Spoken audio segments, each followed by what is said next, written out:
The due process mechanism is a framework for the implementation of the public procurement processes, and it's designed to tackle corruption, promote transparency and accountability in the Nigerian polity. But how effectively has the system stamped corruption in the country?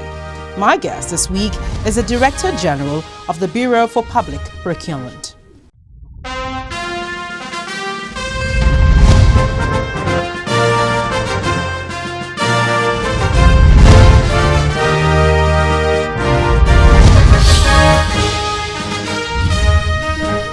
Hello there, glad to have you join us on the program this week. I'm Gloria Umezuke.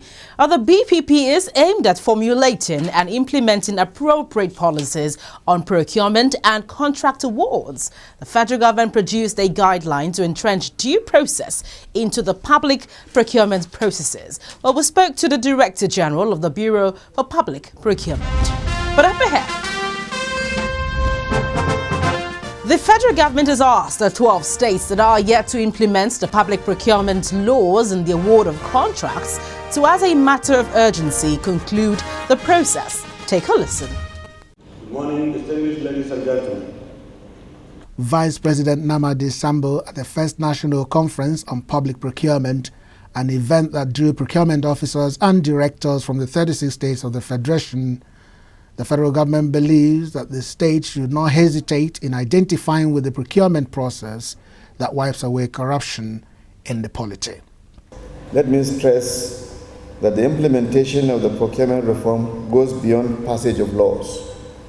A great deal of political will is needed for its full implementation. I, therefore, urge the remaining 12 states, as a matter of urgency, to conclude the processes of enacting their own laws and also taking measures to implement them. Since establishment in 2007, only the federal government has operated the system efficiently. From 2009 to date, the Bureau has saved over 528 billion naira in project reviews, established a procurement cadre in the system, issued standard bidding documents for all classes of procurement, translated the Act into Hausa language, Igbo and Yoruba languages.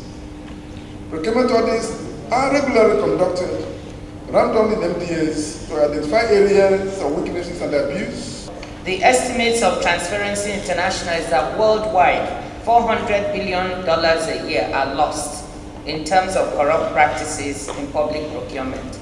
You saw in our own case the numbers that we were losing. So this is why it is critically important that we follow these reforms.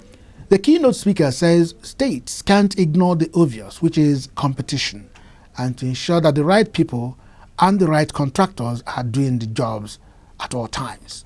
Experts say Nigeria stands to benefit from what is happening here, even as the BPP is optimistic that this conference will come up with solutions that will make states that are still in doubt get to imbibe the culture of transparency and accountability in public procurement. On our interview this week, I spoke to the Director General of the Bureau for Public Procurement, Engineer Emeka Eze. Engineer Eze, welcome to the program. Thank you.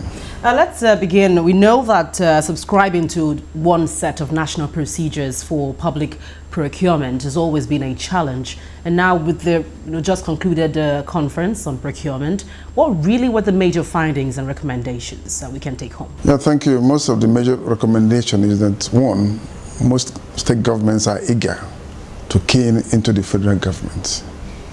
Two, most governors are committed to good governance.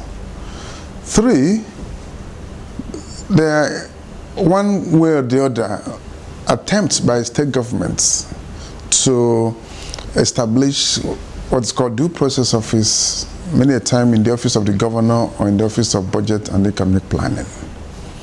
However, we also noted that the implementation of those intentions and laws had not been as effective as in federal system, principally due to the fact that most of them are still not very conversant with the real reasons why those ones are set up.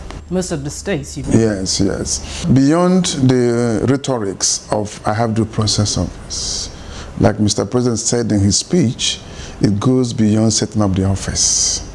It really requires that even the governor would deny himself the discretion that perhaps most of the time is they are tempted to exercise in the application of award of contracts.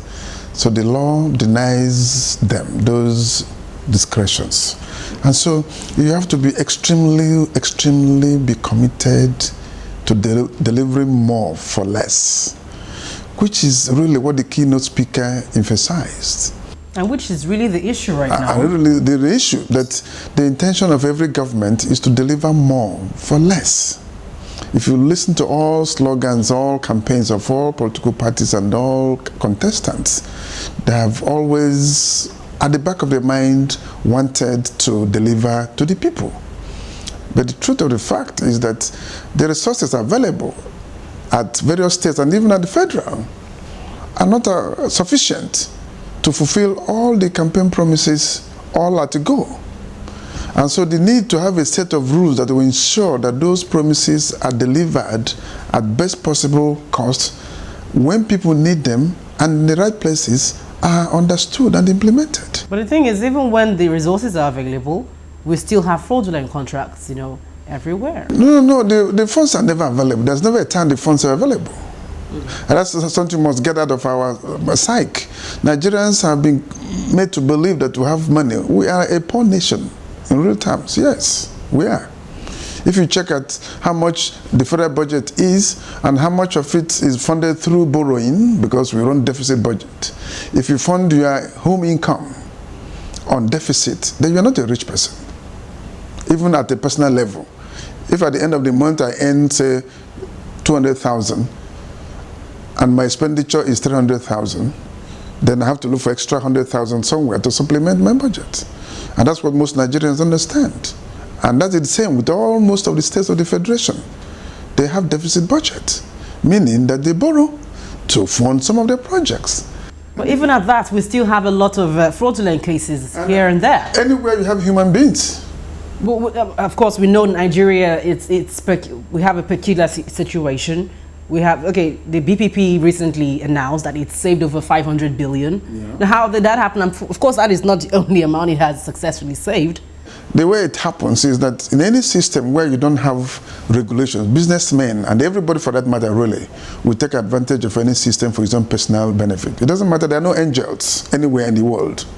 And that's why those systems work, because they put systems in place that make people not behave like animals. People have the tendency to behave in a manner that is consistent with their personal interests and ambitions. But there has to be public rules that guide them so that people are put in check not to go overboard, to behave otherwise. How successful has this Procurement Act been? Excellent, and that's why I can beat my chest and say that we have been able to succeed in instilling this due process consciousness in the mind and hearts of Nigerians, public officers, contractors, civil society, professional associations, that even though we are not yet there 100%, we can be because we are not in heaven, it's only in heaven we find perfection, we still have some issues that day in, day out, as we're bringing out ways of blocking the loopholes. Others are also devising ingenious ways of beating the rules we're putting in place. And so constantly we have to be on our toes to match them, to be sure as they are bringing, just like the internet, as people are getting softwares, others who are hackers will be developing the and then those who are going to do anti-spy and all that, antivirus, will be also spending time to divine a system that will counter that. So that's where it is with us. We are constantly on our toes, watching the market, watching the behavior of the actors to see when they begin to abuse the system so that we find regulations and rules to counter them. If you close your eyes, it's just like saying, why do people continue to go to church every Sunday? In spite of the fact that we have churches and religious organizations many years, you hear the same thing over and over again because the human being has the tendency to forget. You know, people will still express their doubts, you know, even when you make such an announcement, you know. So in terms of ratings and percentage, how would you rate the number of leakages you have blocked in the system? You see, in the beginning when we started, it was huge. And as people get to the compliance level improves, the amount of leakages will continue to the amount of savings will continue to decrease, because really those leakages were not necessarily because people were fraudulent. No, it was because business people would take advantage of any weak system for their own personal benefit. It didn't mean that people were stealing the money. No, it meant that the greedy private sectors were making flyaway profit.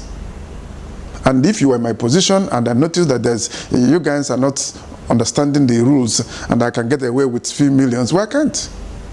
And if you want their position, you will. It doesn't mean that the public officials are corrupt or that you yourself, the contractor, is corrupt. No, it doesn't. It just meant that you're a clever guy operating in a system that the operators don't understand the rules, and therefore I'm exploiting it for my own personal gain. Is there an understanding right now? Yeah, the understanding. Everybody has got to know that you know what I know and I know what you know, and therefore you have to play according to the rules. And so if you make a profit, you make a profit as